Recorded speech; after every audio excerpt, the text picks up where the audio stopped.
Sejam bem-vindos ao novo Conexão Cultura, o programa que continua te conectando à cultura em São José dos Campos, mas que agora está cheio de novidade. A gente está aqui nesse cantinho do estúdio da TV Câmara, onde vocês podem ver aí um pouco dos nossos bastidores, e é daqui que a gente vai chamar matérias, VTs, entrevistas, apresentações que a gente produziu para vocês. E eu tô falando tanto assim no plural, porque agora eu tenho companhia, a Tamiris Vick tá aqui junto comigo nessa, trazendo pautas culturais aqui da nossa região, né, Tami? Seja bem-vinda. E conta aí, né, pro pessoal o que a gente preparou pro programa de hoje. Muito obrigada, Rafa. Estou muito feliz de estar aqui com você no Conexão. Amo falar sobre cultura e principalmente, né, quando a gente tem a oportunidade de falar sobre a cultura que acontece, né, e que nasce aqui na nossa cidade e região. E olha, gente, no programa de hoje a gente decidiu falar de um assunto que tem sido tendência nas redes sociais, que é nada mais, nada menos do que livros. E olha, Rafa, nos últimos anos tem surgido um verdadeiro fenômeno de leitores que adoram, né, e que usam a internet para compartilhar conteúdos literários. E a gente vai conhecer a Malu Machado, que é aqui de São José e é especialista nesse assunto. E a gente não vai deixar de trazer aquela entrevista com um artista ou um produtor cultural da região. Eu preparei para vocês a entrevista com a escritora Ana Pirolo. E a gente vai falar sobre a trajetória dela na literatura, até que resultou na criação de uma editora, a Editora Galeria, onde ela promove aí os autores daqui da região. E para começar esse novo Conexão, fica aí com a super reportagem da Vicky sobre essa tendência de livros. Leitura, a última moda do século XIX? Nada disso e eu posso provar. O hábito voltou a ganhar força e foi durante a pandemia, quando a venda de livros aumentou em cerca de 30% só no ano de 2021. Na mesma proporção em que o faturamento no setor cresceu, uma febre de produção de conteúdos online sobre livros também ganhou força com os chamados bookstands, uma palavra em inglês usada para identificar pessoas que são apaixonadas por livros e tornam-se verdadeiros fãs de sagas e escritores, assim como a Malu. E já que a gente está falando de livros, a gente vai conversar com quem entende muito do assunto. Tô aqui com a Malu. Malu, muito obrigada por conversar com a gente, viu? Muito obrigada, eu que agradeço. E olha, a primeira pergunta que eu queria fazer para você é como foi que surgiu todo esse seu amor por livros? Desde muito pequenininha, os meus pais, eles sempre me influenciaram muito a ler. Os meus pais, eles eram o tipo de pessoa que era assim, não vamos comprar uma boneca, mas se você quiser passar na banca, a gente compra um gibi. Então eu cresci com Turma da Mônica. O meu pai, ele assinou pra mim aquela mensalidade da Turma da Mônica, que a gente recebia o gibizinho todo mês em casa. E eu lembro dessa época com muito carinho. O meu gosto por leitura aí, ele acabou evoluindo, então depois de Turma da Mônica, quando eu comecei a crescer um pouquinho ali, com uns 12, 13 anos, eu já comecei a ler outros livros mais infanto-juvenis, que vão para essa área meio Diário de um Banana, Querido Diário Otário, Thalita Rebouças bastante, Paula Pimenta. A Malu é daqui de São José dos Campos, mas em redes sociais como o Instagram, o TikTok ou o YouTube, ela produz conteúdos que podem ser vistos e compartilhados pelos 4 cantos do Brasil ou do mundo. Voltamos para mais um vídeo de indicações que eu sinceramente amo. Eu amo indicar livros novos para vocês se aventurarem. E Malu, eu fiquei curiosa para saber em que momento foi que você decidiu criar conteúdo para internet? Porque assim, você gosta muito de ler, mas quando foi que você falou, não, eu preciso fazer algo com tudo isso que eu tô consumindo, que eu tô gostando? Em 2020, ali em julho de 2020, quando a pandemia ela estourou ali, eu trabalhava em um local de cultura, né? A gente trabalhava com eventos culturais e tudo mais. Com a pandemia, esses eventos acabaram ficando meio parados, meio confusos. Ninguém sabia muito o que fazer. Então isso acabou me dando um certo tempo livre, querendo ou não. E a leitura, como eu falei, é uma coisa que estava sempre presente na minha vida. E eu era estudante de jornalismo também na época e eu queria ampliar o meu portfólio de alguma forma. Então eu pensei, eu tô com esse tempo livre, a internet tá aí para isso mesmo. Então eu criei o meu canal para conversar com pessoas em que estavam dividindo esse mesmo amor do que eu, o amor pela leitura, ou que estava se descobrindo também. E Malu, você tem até uma parceria hoje em dia, né? Isso é muito legal, porque já é um reconhecimento do seu trabalho, né? Sim, exato. Eu tenho uma parceria com a com o selo editorial Companhia das Letras, né? E eu recebo por semana um compilado de 5 e-books que o grupo editorial está lançando, né? Então, dentro dessas 20 editoras vão chegar 5 e-books pra gente escolher. E, de vez em quando, de acordo com as minhas preferências e com a preferência também do meu público, porque o meu público ele é segmentado, vai chegar alguns livrinhos físicos para eu conversar sobre. É interessante essa parceria porque não necessariamente eu tenho que falar bem do livro, mas é só falar. Eu posso dar a minha opinião sincera sobre o livro e indicá-lo ou não. E vamos a uma pesquisa básica. A hashtag livros foi utilizada em cerca de 11,5 milhões de publicações só no Instagram. Já no TikTok, a palavra BookTok, que seria a junção de book com TikTok e serve para identificar conteúdos relacionados a livros, possui mais de 153 bilhões de visualizações. Tá bom ou quer mais? Essa produção de conteúdo ela é um braço para mostrar para os jovens que a leitura ela é e deve ser divertida. Inclusive a gente procura, né, o pessoal que faz esses vídeos para a internet, principalmente no TikTok, a gente sempre procura falar de um livro da forma mais divertida possível para realmente aguçar essa curiosidade pela história. Então se fantasia, conta a história como se fosse um teatro ali, a sinopse, conta a história como se fosse uma fofoca. Eu adoro essa trend, eu acho ela muito engraçada. Então realmente assim, mostrar, dar um braço para essas pessoas, esses jovens, para eles descobrirem novas histórias, para mostrar que ler é divertido, conversar sobre livros é divertido e que sempre vai ter um livro para você. Você pode não gostar de ler, mas aquela coisa, né? Tudo que a gente faz por 30 dias se torna um hábito. Então a gente começa devagar, começa com um livro curto, começa com uma história que todo mundo gosta, por que você também não vai gostar? Então começar devagar, mostrar para essas pessoas que começar um hábito de leitura não é tão difícil quanto parece e que é muito divertido ler. E olha, a febre não foi passageira não, viu? De acordo com um painel do varejo de livros no Brasil, só nos 3 primeiros meses de 2023, o faturamento com a venda de livros foi a maior registrada nos últimos 5 anos. E ao contrário do que diz o senso comum de que crianças e adolescentes não se interessam por leitura, em uma olhada rápida pelo que existe de produção de conteúdo literário em redes sociais, além da grande maioria ser feita por jovens, temos mais um dado. De acordo com a última edição da pesquisa Retratos da Leitura no Brasil, jovens com até 29 anos gostam mais de ler do que adultos, com destaque para a faixa etária entre 5 e 24 anos. Eu acho que a questão do jovem, eu acho que eles perceberam, principalmente durante a pandemia, que a leitura ela não deve ser uma coisa obrigatória, ela tem que ser uma coisa divertida. Você tem que ler principalmente para se divertir.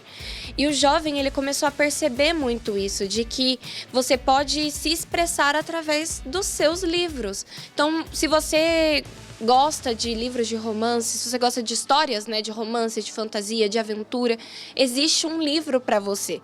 Não existe essa de leitura errada. Existem livros que são específicos para determinadas pessoas. E o jovem, ele começou a entender isso, de que aquela leitura de clássicos, apesar dela ser importante, ela não necessariamente deve ser feita agora. Você exigir que um jovem de 14 anos entenda uma obra de Machado de Assis é complicado. Machado de Assis não escreveu esse livro para jovens de 14 anos. Ele escreveu esse livro para pessoas adultas. Então, por que a gente vai exigir de um jovem que ele goste e entenda a complexidade de um livro clássico? Então, eu acho que falta um pouco essa questão de você introduzir o jovem à leitura contemporânea, porque a gente não pode apagar a importância de uma leitura contemporânea, de mostrar problemas atuais, problemas reais, mostrar para o jovem que ele está inserido naquilo também e também entrar dentro dos interesses deles.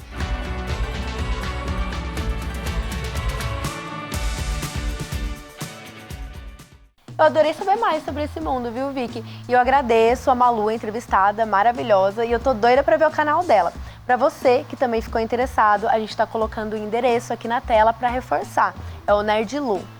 Ah, é isso, Rafa. Eu também gostei bastante de conversar com a Malu, aprendi muito com ela e assim, dá vontade de ficar horas conversando e naquele café também, que ele tem um cantinho para livros, então foi muito agradável. E olha, gente, agora a gente vai para um rápido intervalo, mas a gente volta daqui a pouco para falar mais sobre livros.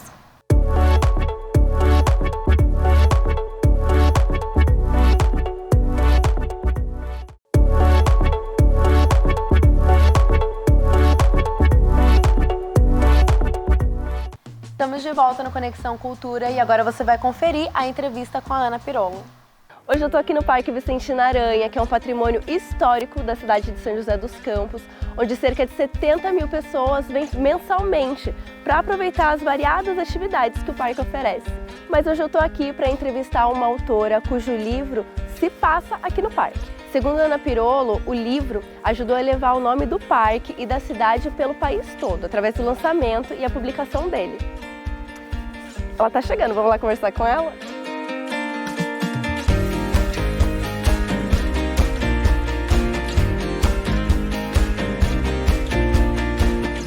Ana Pirolo, escritora, publicitária, fundadora de uma editora, a Editora Galeria, ilustradora e patinadora.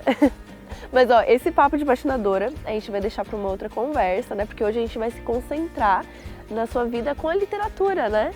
Perfeito. Você vai falar disso. Ana, obrigada por arrumar um tempinho. Eu que agradeço. Você que faz várias coisas, né? Ter arrumado um tempinho para conversar com a gente. Imagina, eu que agradeço estar aqui pelo convite. Em que época, né? Quando que a literatura tomou o espaço na sua vida que ela tem hoje? Bom, a literatura ela sempre esteve presente na minha vida desde que eu era criança, né? A literatura e a arte, né? Eu sempre pegava o dinheirinho que eu ganhava de mesada, ou eu gastava com livros, ou eu gastava com material de pintura, de desenho, né? Mas ela tomou assim, importância realmente a partir de 2015, a partir do lançamento do primeiro livro, o infantil Galo Azul. Eu lancei esse livro quando eu completei 50 anos também, porque eu acho que também foi um divisor de águas, porque a gente chega aos 50 anos, Rafa, e a gente faz duas perguntas importantes, né? Quanto tempo me resta e o que eu deixei para trás, né? E a literatura realmente era algo que eu tinha deixado para trás, junto com os meus patins, né?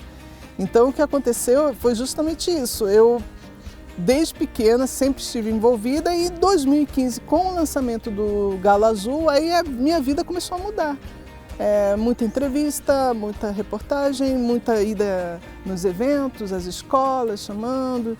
Aí eu comecei a perceber que a literatura ela estava me puxando, me fazendo direcionar todas as minhas energias para o lançamento dos meus livros, né? Então, a partir de 2015, realmente a minha vida mudou. Em relação à Senhora do Parque, realmente, a história, eu tive a ideia da história quando eu tinha entre 14 e 15 anos, que eu estudava numa escola técnica muito conhecida aqui em São José, e na biblioteca eu achei uma enciclopédia que falava da corrida Pequim-Paris, que aconteceu em 1907. Em cima da ideia da história da corrida, eu comecei uma licença poética, inserir meus personagens, situações, né? E coloquei o Parque Vicentina Aranha como pano de fundo dessa história, né? Eu peguei aquele texto datilografado que eu tinha feito aos 15 anos, com página tudo amarela, eu achei dentro de uma pasta, né? Aí eu reli esse texto, aí eu pensei, nossa, que dá história, né? Aí eu juntei tudo isso, uma história que eu já tinha escrito, uma parte dela aos 14, 15 anos, atualizei, inseri o Parque Vicentina Aranha e inseri a Senhorinha. Essa foi a sua primeira publicação que não era ali do universo infantil, não é isso Sim. mesmo? Você é um romance. Isso.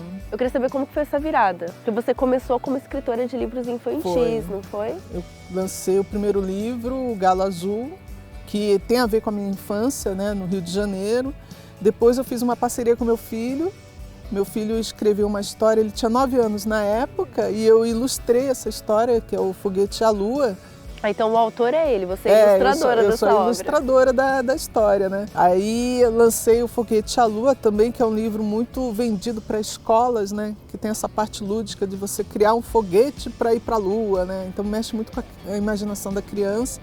E eu confesso para você, Rafael, eu fiquei preocupada porque as pessoas olhavam para mim como escritora de literatura infantil e de repente vem A Senhora do Parque. Então houve um trabalho, uma preocupação dessa migração, né? Não estou falando que eu não vá mais fazer literatura infantil, pelo contrário, eu tenho até vários livros já preparando para publicação, mas o lançamento da Senhora do Parque foi realmente abriu o caminho para um outro tipo de literatura que eu também gosto, né? Eu gosto muito de contar história, né? Eu acho muito bacana escrever de onde eu passei, né? Por exemplo, o Galo Azul fala de uma parte do Rio de Janeiro, da Tijuca, do Rio de Janeiro, né? A Senhora do Parque está falando do Parque Vicente Naranha, de São José dos Campos. Esse é o próximo livro, tá? São José dos Campos também. Então eu sempre tenho essa preocupação de contar histórias de onde eu estou. E como eu me considero uma escritora joseense, nada mais importante do que falar, né, da nossa história, contar a história daqui, né, dos nossos lugares, né. Agora a gente vai falar desse livro aqui, A Senhora do Parque. A gente já estava falando dele, né? Mas, Ana, conta a história dele, tipo uma sinopse, assim. Bom, A Senhora do Parque é uma história de uma personagem chamada Alice, que tem 50 anos, que por recomendação médica ela começa a caminhar aqui no Parque Vicente Naranha. Ela está caminhando e de repente ela se depara com uma senhorinha sentada numa cadeira de rodas que sempre olhava para ela e sorria, sabe, como se a conhecesse. E a Alice ficou intrigada com isso, né? Ela nunca tinha visto aquela senhora, até que um belo dia essa senhora chama a Alice para conversar com ela e a chama de Gerald. Que nome é esse? A Alice fica pensando, essa senhorinha, aí ela vai escutando umas histórias de 1907, de Pequim, de Paris, assim um suspense para tentar entender quem é essa senhora, por que a senhora apareceu para ela, justamente querendo conversar com ela, como se a conhecesse, né? Então a Senhora do Parque, ela pega mais ou menos esse enredo, né? Aí o restante não posso contar. É isso que eu tô falando. E olha, já spoiler. deixou a gente curiosa o suficiente para ler o livro.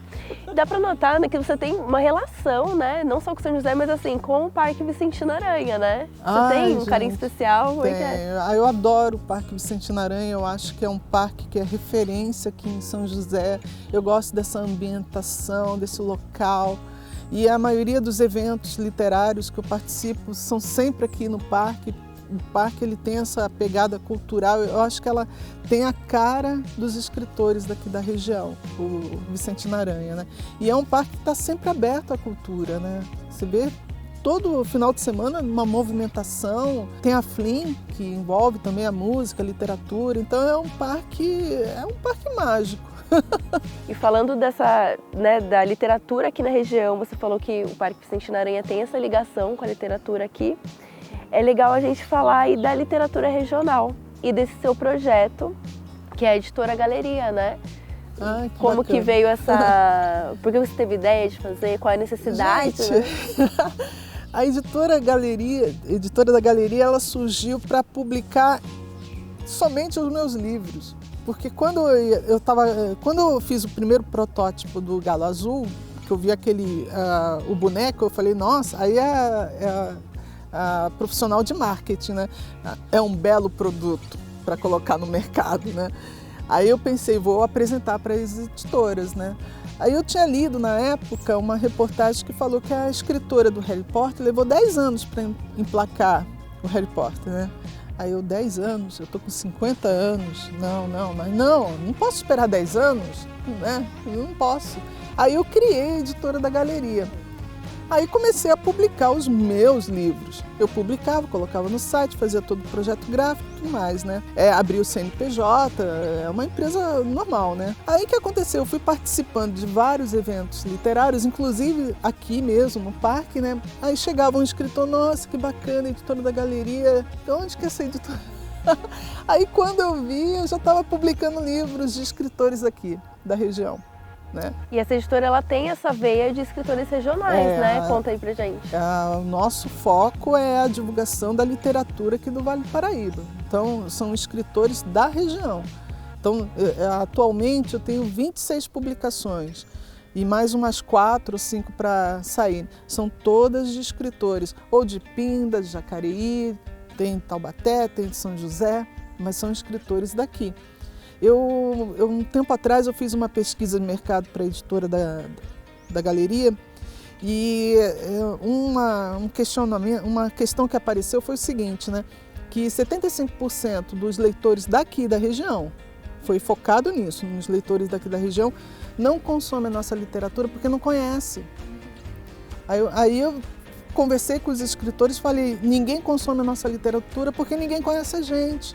Então nós temos que tomar um outro rumo para a divulgação da nossa literatura, né? E a editora, ela facilita, ela é uma facilitadora, porque ela pode comercializar livros de escritores daqui para a nossa região e para fora da nossa região. Então, por exemplo, A Senhora do Parque eu já vendi para o Rio Grande do Sul, já vendi para o Paraná, já vendi para Pernambuco, para Minas. E quem está recebendo o livro está falando de São José dos Campos e do Parque Vicente Naranha. Ana, queria dizer que eu vi um vídeo da Ana lá no Twitter que você publicou, falando sobre a importância da literatura regional, né? Tanto a literatura regional para a identificação das pessoas consumirem, que é o que você acabou de falar, e também da valorização dela, né?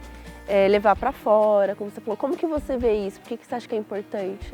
Esse vídeo eu fiz no sentido de que as pessoas tivessem consciência de que se ela consome um livro de um escritor daqui da região, ela está abraçando não só esse escritor, mas como uma editora, uma revisora, ilustradora, o projeto gráfico, até mesmo a livraria que está comercializando o livro. Então é uma coisa da economia criativa, né? É o rodízio do negócio, o dinheiro fica na própria região e vai contemplando várias profissionais, né? Vários profissionais. Então esse vídeo foi uma coisa da conscientização. Olha, tudo bem, tem grandes escritores internacionais, eu sei que todo mundo gosta, né? Tem os nacionais lá em cima, top, mas nós temos uma literatura bastante influente aqui, uma literatura de qualidade que as pessoas não estão conhecendo.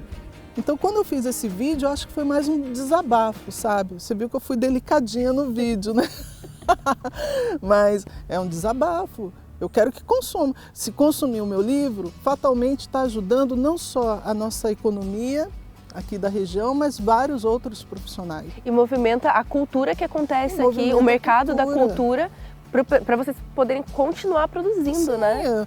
E quanto mais o público aqui, a comunidade consumir os livros dos escritores daqui, mais os escritores vão produzir e isso aí vai rodar. Gente, isso é uma pegada mais da economia criativa mesmo. Eu espero que um dia, quando as pessoas entenderem o que é a economia criativa, ninguém mais me pergunte, Ana, dá para viver de livro no Brasil? Né? Então, quando você encara isso como um negócio, você pega uma outra vertente, né? Você tem um projeto no YouTube também, não tem? Eu tenho um projeto chamado Pio Literário, que são vídeos que eu gravo falando de literatura, falando de marketing editorial, falando do dia a dia, e eu tenho um TikTok também, que é aquela pegada assim do dia a dia, né? De uma escritora, do gato, do meu gato que participa dos vídeos e tudo mais.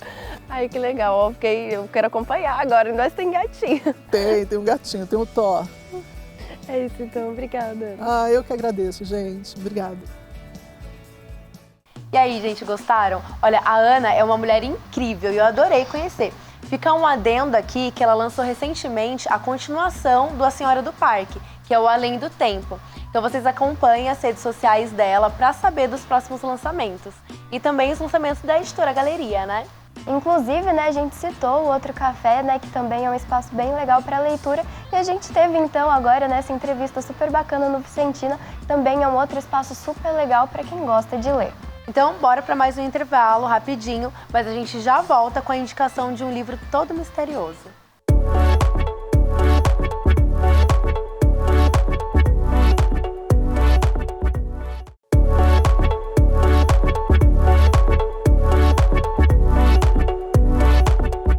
Estamos de volta com Conexão Cultura e já que hoje nós decidimos mergulhar no universo de livros e literatura, a nossa indicação também vai nessa onda. Você já ouviu falar do livro A Mandíbula de Caim? Olha, se você gosta de mistério e quer saber se você tem, assim, um Sherlock Holmes ou uma Agatha Christie interior, essa indicação é perfeita para você. Dá só uma olhada. Se você é antenado nas bookheads, com certeza você já viu algum vídeo assim, que mais parece a cena de um filme de investigação criminal. Estamos falando do livro A Mandíbula de Caim, uma obra que surge com uma proposta diferente para quem ama livros e mistério. Então, prepare o seu Sherlock Holmes interior e vem comigo. Em 1934, o tradutor e poeta inglês Edward Paul Smathers escreveu um romance que conta a história de 6 assassinatos.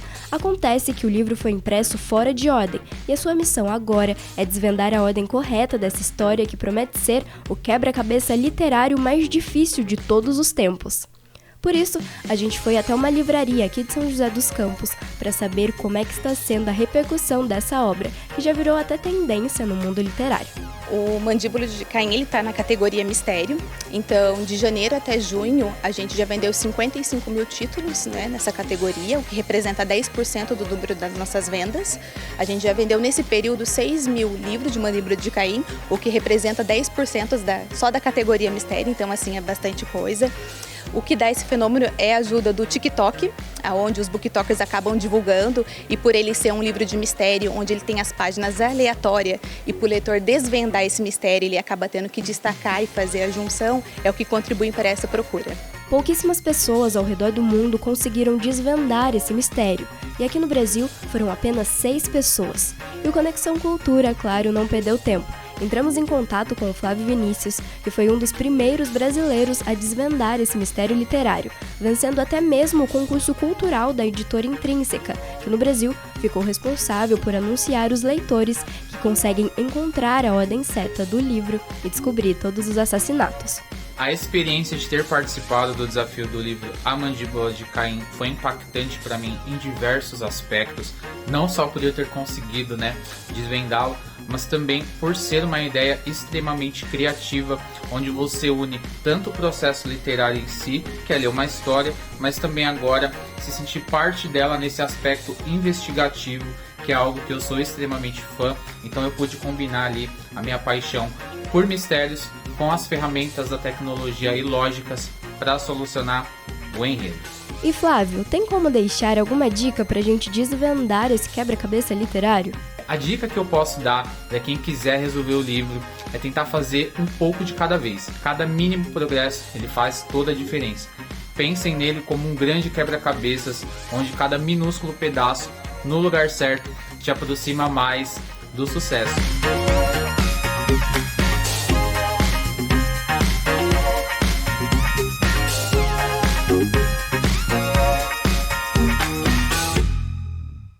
Então, gente, A Mandíbula de Caim promete mais do que uma leitura, toda uma experiência literária. E olha, durante o VT, a gente citou brevemente o concurso literário que a editora Intrínseca realizou. Esse concurso acabou, o Flávio inclusive foi o vencedor, mas a editora continua recebendo as respostas. Então, se você quiser desvendar a ordem correta dos livros e os mistérios do livro, você pode então enviar sua resposta também lá para a editora, que eles podem te colocar então na lista dos brasileiros que conseguiram desvendar o mistério do livro A Mandíbula de Caim. Deixando as informações aqui, do site, gente. Você gostou dessa nova cara do Conexão Cultura? Conta pra gente lá no Instagram da TV Câmara, que é o @tvcâmarasjc, e lá você também pode sugerir pautas e ver tudo que a gente está produzindo. E olha, gente, você que está acompanhando a gente, está assistindo pela TV, o 12.3 ou pelo YouTube. Mas saiba então que além do nosso canal aberto, a gente tem também o nosso canal no YouTube, o YouTube/CâmaraSJC. Você também pode acompanhar a gente por lá. Então é isso, o programa vai ficando por aqui. Seja bem-vinda, Tami. Muito obrigada, Rafa. Adorei estar aqui com você. E até a próxima semana. Tchau, gente.